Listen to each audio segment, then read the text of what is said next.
And I want to tell you a little story about peace and resentment.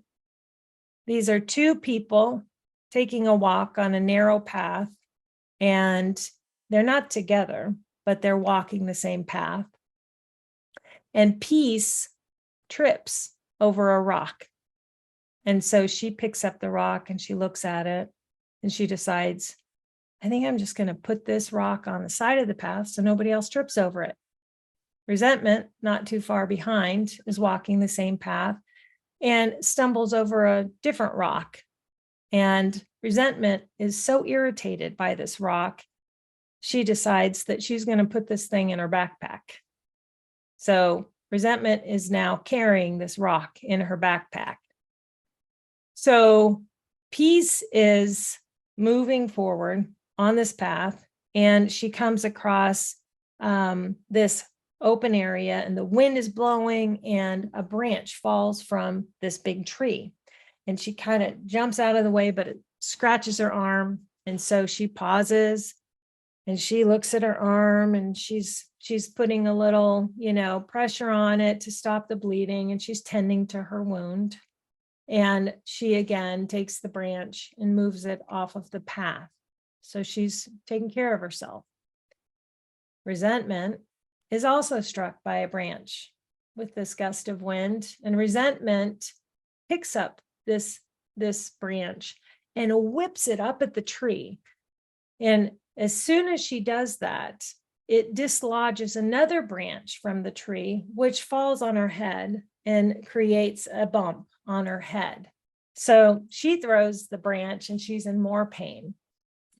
And so they keep walking, and they're almost to the end of this trail, and peace comes upon this big boulder that has randomly been placed in the middle of the path, and it's way beyond the path. And so she pauses, checks out this boulder, and assesses the situation and decides, okay, I'm going to try and find a new path around this thing. And so she continues. It's a longer walk, but she gets to the other side and she is able to complete her walk without much fanfare. So resentment, on the other hand, is very irritated by this boulder.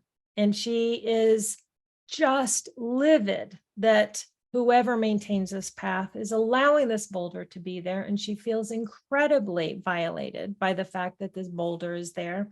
She starts kicking the boulder and trying to push it. And all of this ridiculousness, she's cursing at the boulder, can't believe the boulder is there. And of course, now she's got not only this bump on her head, but she's also got a sore toe now from kicking this boulder. And as you can tell, these are two people who walk the same path and they experience the same frustrations. But who do you think had a better experience? Same exact walk, same exact obstacles, same frustrations. Obviously, peace had a much more enjoyable walk. And that's what life is like. We are not going to be obstacle free. We are not going to come out of childhood without wounds. I am a parent and I am not perfect. And my hope with my boys is that whatever I'm doing that is harming them, I'm unaware of, because I don't ever want to intentionally harm them, but I am human and I can't know every single one of their needs and how to meet it. And even if I knew every single one of their needs, I may not be able to meet it, because no one human can meet another human's every need. We don't even know what we need half the time. So there's that. So I think that it's really important to understand that forgiveness is actually not about the person who has caused us harm.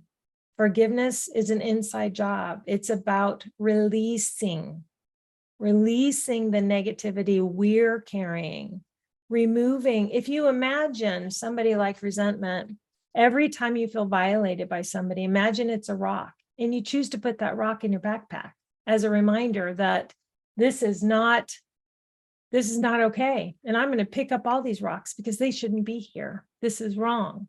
And more rocks in the backpack weigh down her walk, make it more painful, more cumbersome, more tiresome. It's no fun. And that's what holding on to grievances does. It weighs us down. It is palpable. It is toxic.